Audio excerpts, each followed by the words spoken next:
students. Now PPS online classes.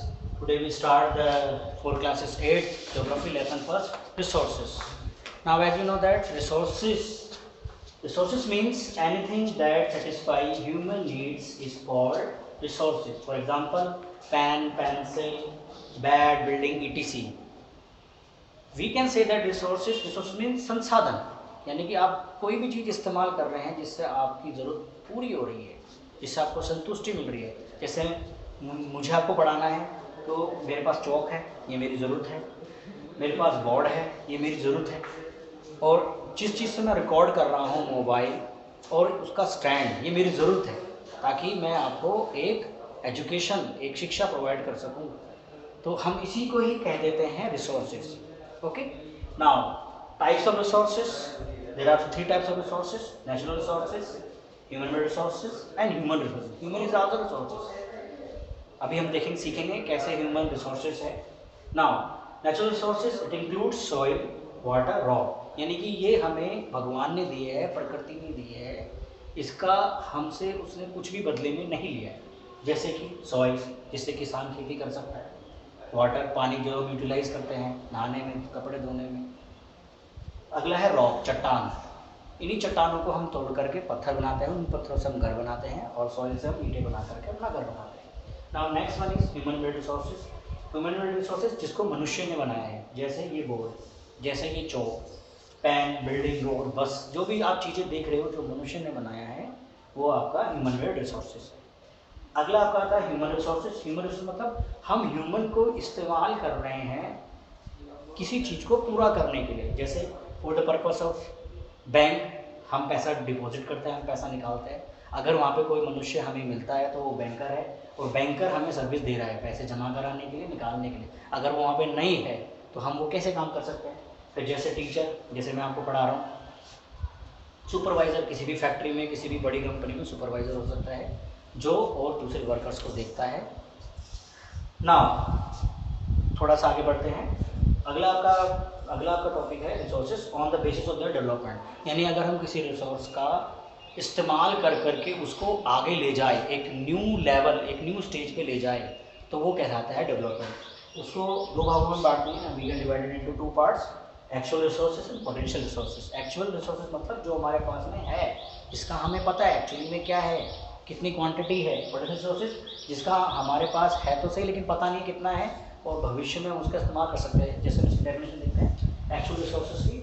Now these are those resources whose quantity is known, यानी कि हमें पता है उसकी मात्रा कितनी है। तो these resources are being used the present in present, यानी आज अभी हम वर्तमान समय में इसका इस्तेमाल कर सकते हैं। जैसे कि डार्क सॉइल हो गया डेक्कन प्लेटू महाराष्ट्र। जैसे कि हम जानते हैं इंडिया के साउथ पार्ट में, यानी इंडिया के दक्षिणी हिस्से में, ये हमारा जो पार्ट है ये डेक्कन प्लेटू कहलाता है। It is Indian peninsula, it is surrounded by three sides of water: bay of Bengal, Indian ocean and Arabian sea. This is the part of Deccan Plateau. Here we find black soil. It is very useful in cotton and other crops. और जैसे कि हमें यहाँ पर मिलता है, इधर मिलता है हमारे को कोयले की खाने, ये हमारे पास एक्चुअल रिसोर्सेज है। अगला हमारा आता है पोटेंशियल रिसोर्सेज।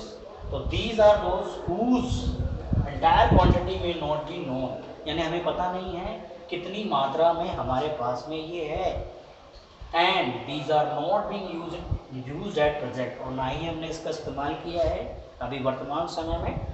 तो these resources could be used in future, भविष्य में हम इसका इस्तेमाल कर सकते हैं। इसका एग्जांपल बहुत अच्छा है, जैसे हमारे लद्दाख में हमें थोरियम मिलता है, लेकिन अभी हमारे पास ऐसी टेक्नोलॉजी नहीं है कि हम न्यूक्लियर तरीके से, न्यूक्लियर प्लांट में इसका इस्तेमाल कर सकें और बिजली बना सकें। तो इसका सबसे अच्छा एग्जांपल है लद्दाख में। ठीक है, okay, thank you. Okay students, और next topic is on the basis of their origin. पिछली क्लास में हमने बात करी थी रिसोर्सेज को हमने डिवाइड किया था, अलग अलग भागों में पार्ट के हमने डिवाइड किया था, जैसे नेचुरल रिसोर्सेज, ह्यूमन रिसोर्सेज और human resources.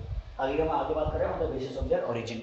On the basis of origin में हम रिसोर्सेज को टू पार्ट में अगेन डिवाइड करेंगे, biotic and abiotic. Biotic resources these are living, यानी कि ये एक प्रकार से जीवित श्रेणी में है, यानी जीवित श्रेणी से रिसोर्सेज बने होते हैं, जैसे कि प्लांट्स और एनिमल्स। अगला आपका आता है अबायोटिक, यानी these are non living resources, ये नॉन लिविंग रिसोर्सेज है, यानी कि इनमें कोई ज़िंदगी नहीं है, कोई लाइफ नहीं है, जैसे सॉइल, रॉक्स एंड मिनरल्स। तो इसको हमने दो कैटेगरी में बांटा। आगे एक रिसोर्सेज को और भी बांटा हुआ है, जैसे on the basis of exhaustibility, यानी कि ख़त्म होने, यानी कि ख़त्म होने के कारण हमने इसको दो भागों में बांटा है, यानी कि जल्दी से ख़त्म हो जाते हैं और कुछ हमें जल्दी से मिल भी जाते हैं। तो इसको दो भाग में बांटा है, नॉन रिन्यूएबल रिसोर्सेज और रिन्यूएबल रिसोर्सेज।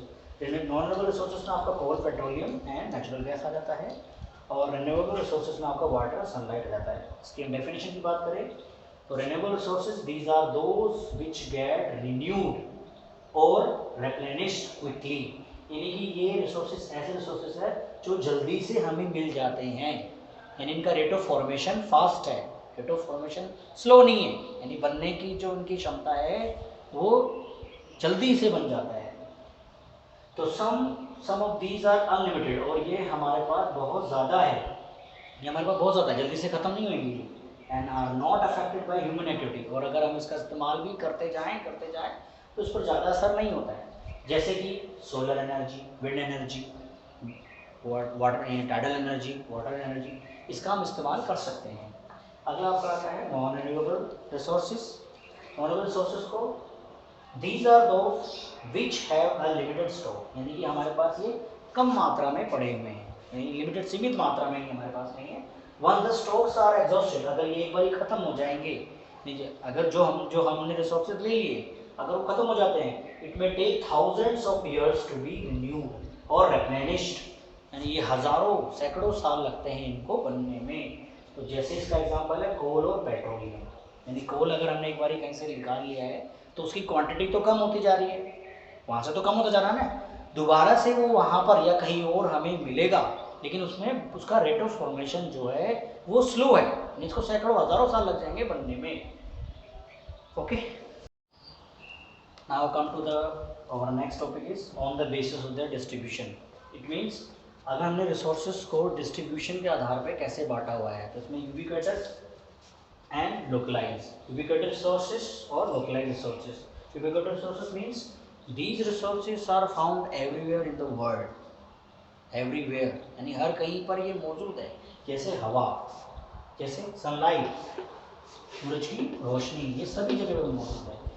ये हुआ आपका ubiquitous resources. And local resources यानी ये सिर्फ हमें किसी किसी जगह ही मिलेंगे, यानी यहाँ पे लोकल स्तर पर देखा जाए, यानी वहीं मिल रहे हैं ये और कहीं नहीं मिल रहे हैं।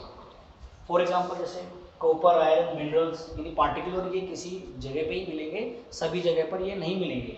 जैसे हमारी अर्थ के ऊपर अलग अलग जो कंट्री है, अलग अलग जो कॉन्टिनेंट है, उन कॉन्टिनेंट पे अलग अलग जगहों पर अलग अलग मिनरल्स मिलेंगे। जैसे ऑस्ट्रेलिया में थोरियम है, इसमें अमेरिका में कोयला है, चीन में कोल है, ऐसे इंडिया में जैसे रिसोर्सेज हो गए, राजस्थान की तरफ रिसोर्सेज हो गए, माइका, ये हो गया आपका लोकलाइज रिसोर्सेज। चलते चलते लास्ट हम बात करेंगे टर्म्स की। तो आज हम बात करें टर्म्स में पेटेंट। तो patent means the exclusive right over any idea और इन्वेंशन, यानी कोई भी अगर किसी व्यक्ति को विचार आता है किसी आविष्कार के लिए या किसी आविष्कार को लेकर के, तो वह उस पर अपना हक जमा सकता है कि भाई ये उसका खुद का इन्वेंशन है, उस पर कोई दूसरा व्यक्ति उसके आविष्कार को अपना नाम नहीं दे सकता है। जैसे इजराइल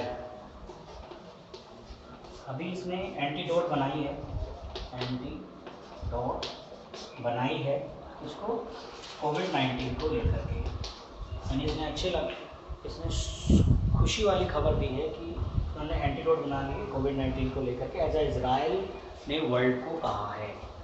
इसका मतलब इजराइल जो है वो इस एंटीडोट को लेकर के पेटेंट अपना दाखिल कर सकता है वर्ल्ड के सामने। ओके।